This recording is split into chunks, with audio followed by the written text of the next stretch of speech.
Good morning, everyone. How are you? This is Abhishek, and today in this video, we are going to finish this chapter that is Walls Tell Stories. We are uh, talking about the fort of Golconda. Okay, we have read a lot of things, a lot about this fort. Okay, the palace of Sultan, the attacks that were made by Mughal king Aurangzeb, okay, and the gun means the cannon that was used by him, okay.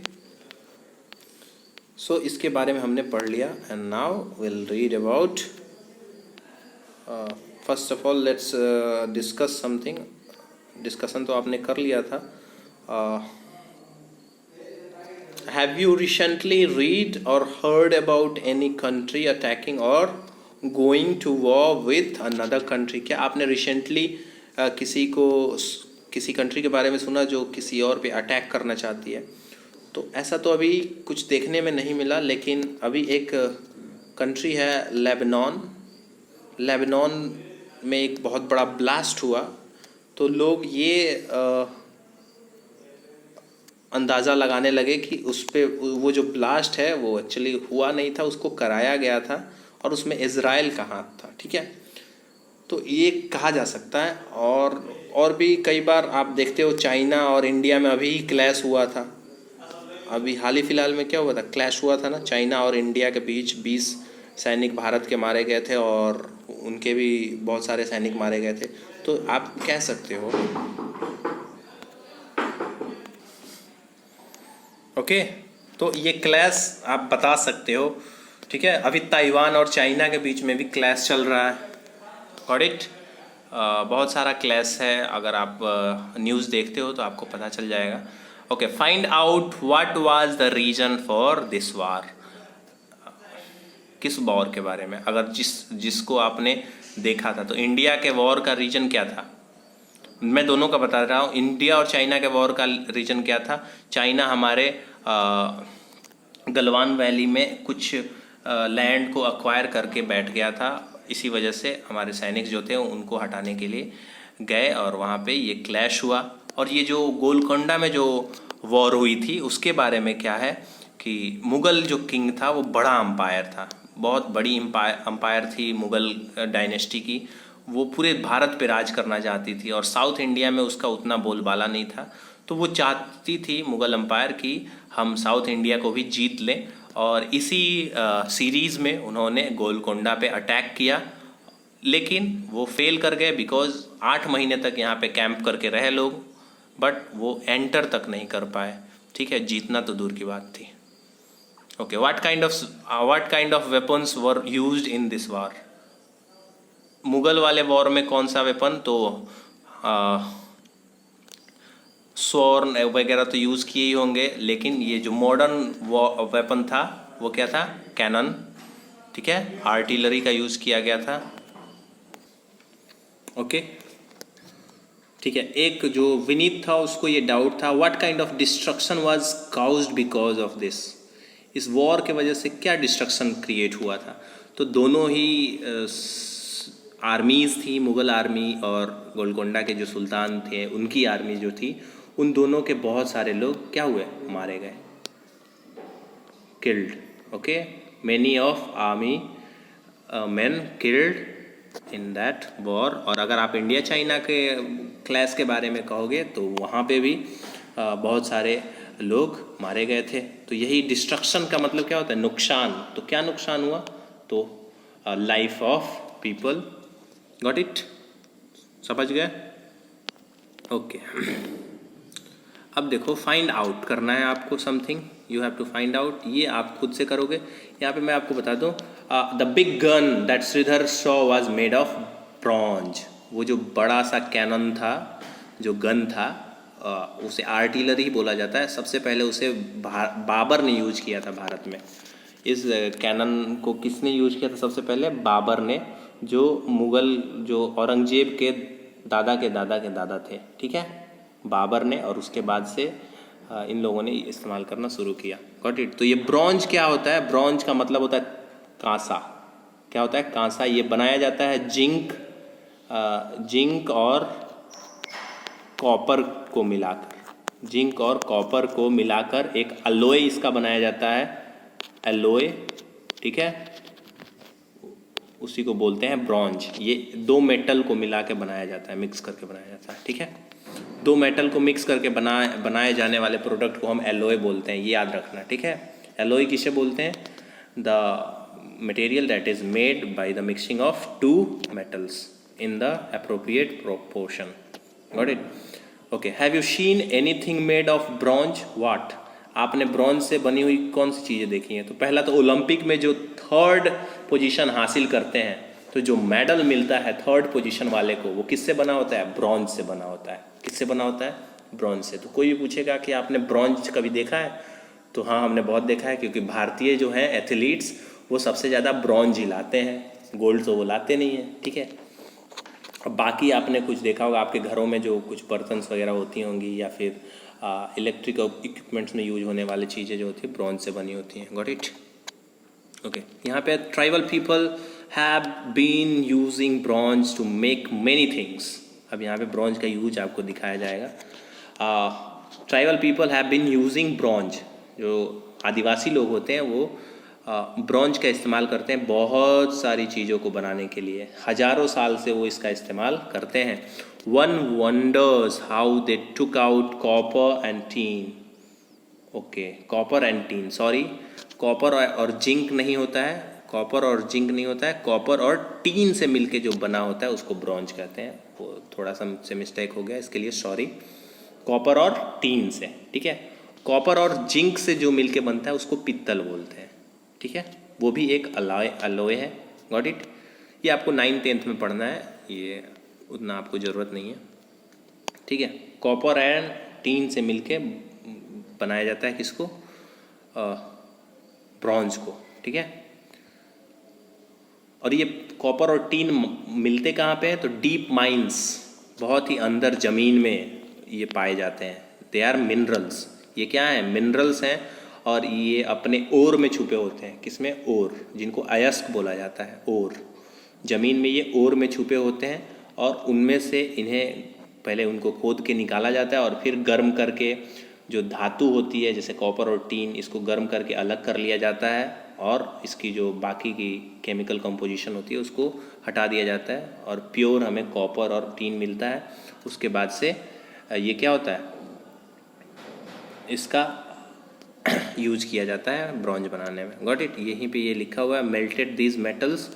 In metals को melt किया जाता है mine से निकाल के।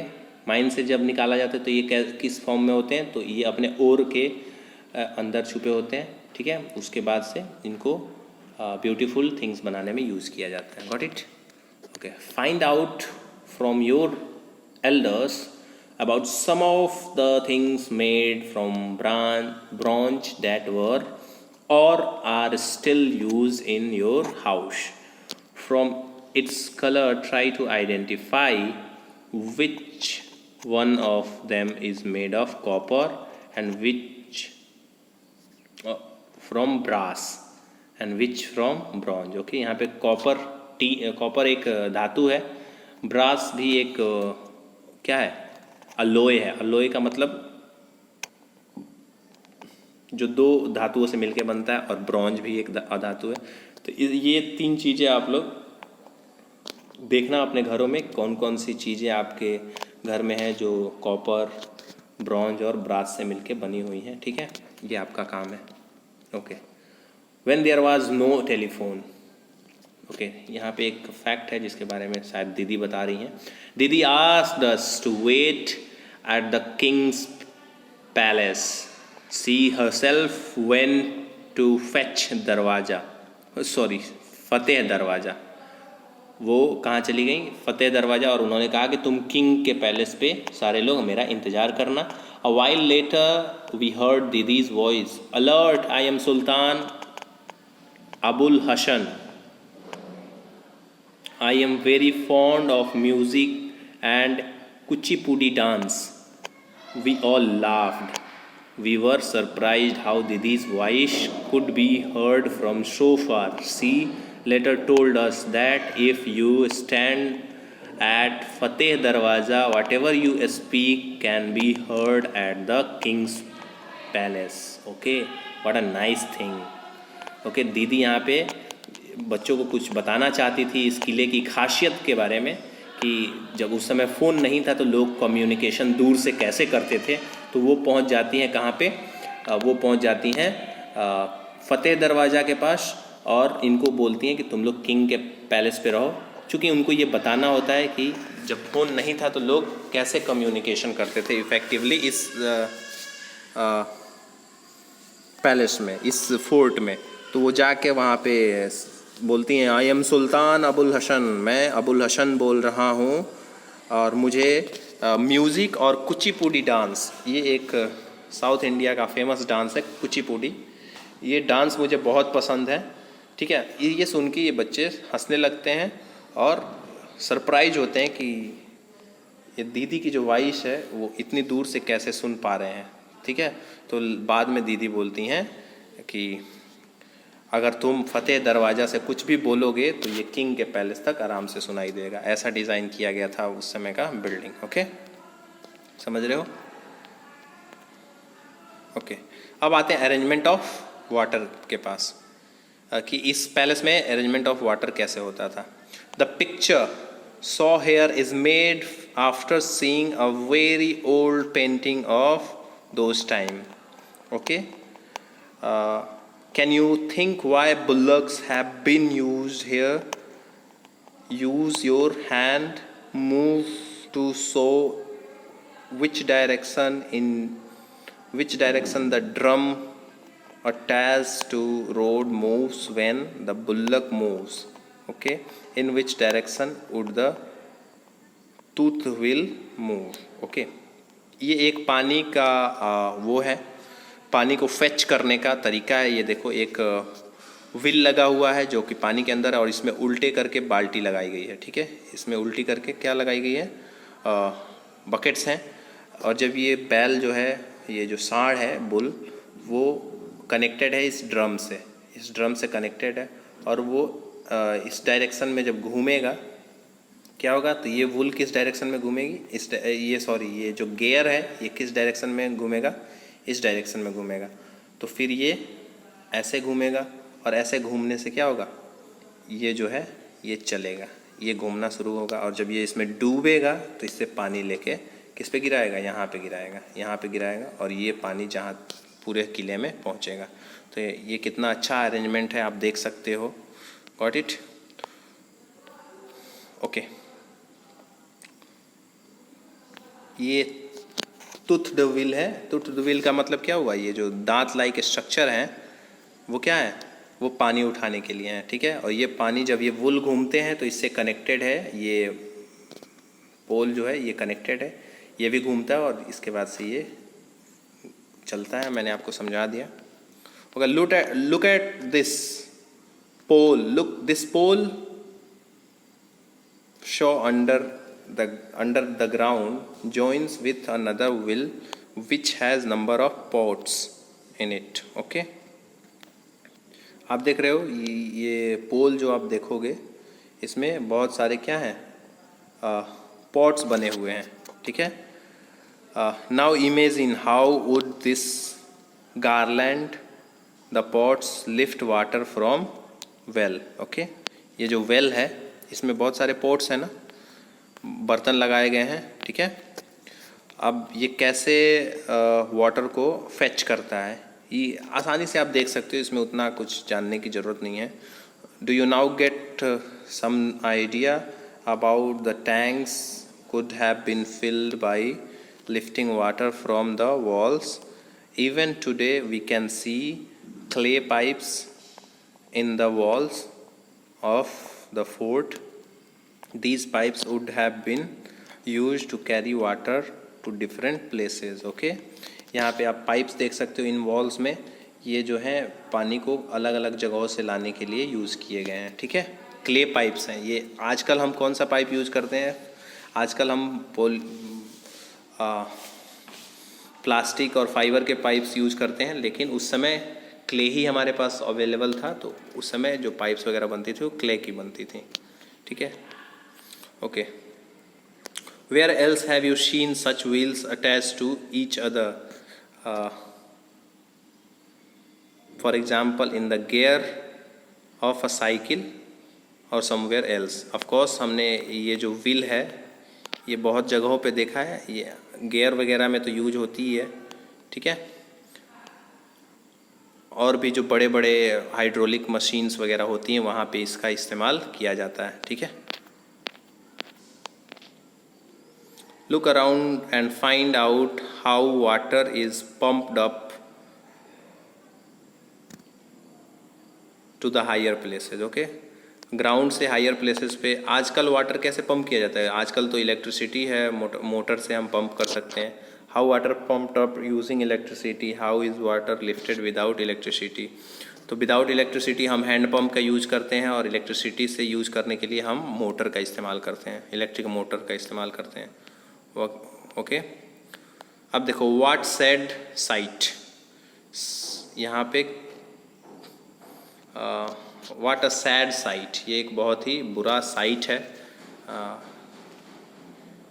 क्या है इसमें बुराई? देखो दीवार पर लिखना मना है, राइटिंग ऑन द वॉल्स, ये कुछ सिम्बॉल्स बनाए गए हैं, उसके बारे में हम अभी पढ़ेंगे। Shridhar, oh the breeze feel so cool in this tunnel.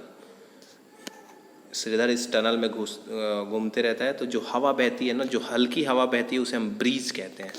Blowing of wind slowly is called breeze. Okay, तो ये जो यहाँ पे हवा ब्रीज हो रही है वो काफ़ी कूल महसूस हो रहा है। किसको? श्रीधर को। शैलजा बोलती है it was written that soldiers stayed here. ये लिखा गया है, ऐसा लिखा गया है कि इस टनल में कौन रहते थे? सोल्जर्स आराम करते थे। ठीक है, Shridhar, see this board but look what the wall is like. Shridhar बोलता है कि इस वॉल को देखो और बताओ कि, लेकिन देखो ये कैसे है, किस तरीके का वॉल, किस तरीके का वॉल है। शैलजा बोलती है oh think how this wall has seen thousands of years ago, it has seen kings and queens, horses and elephants, war and peace, but we have spoiled it in just a few years. Okay, Shailaja बोलती है कि ये war जो है ये कितने चीज़ों को इसने एक तरीके से विटनेस किया होगा, देखा होगा, लेकिन हमने कुछ ही सालों में इसको क्या कर दिया? स्पॉइल कर दिया। मतलब स्पॉइल करना मतलब गंदा कर दिया। ठीक है, यही कहती है। तो कल्याणी बोलती है I don't understand what kind of fun do people get writing their names all over the place like this. Okay, जो ये वॉल्स हैं इन पे ढेर सारा नाम लोगों ने अपना गोज रखा है। तो ये बोलती है लड़की, कौन? कल्याणी, कि मुझे नहीं समझ में आता है कि लोग क्यों अपना नाम जहाँ तहाँ लिखते रहते हैं, इसमें क्या उनको मस्ती मिलती है, क्या फ़ायदा मिलता है, मुझे नहीं समझ। ठीक है, ओके, अब इस चैप्टर में हम म्यूज़ियम के बारे में पढ़ेंगे अगले क्लास में। ठीक है, इस वीडियो को हम यहीं पर वो करते हैं, और उसके बाद से ये चैप्टर शायद ख़त्म हो जाए अगले वीडियो में। काफ़ी लंबा चैप्टर है ये। Okay, thank you. तो आप होमवर्क में क्या करोगे?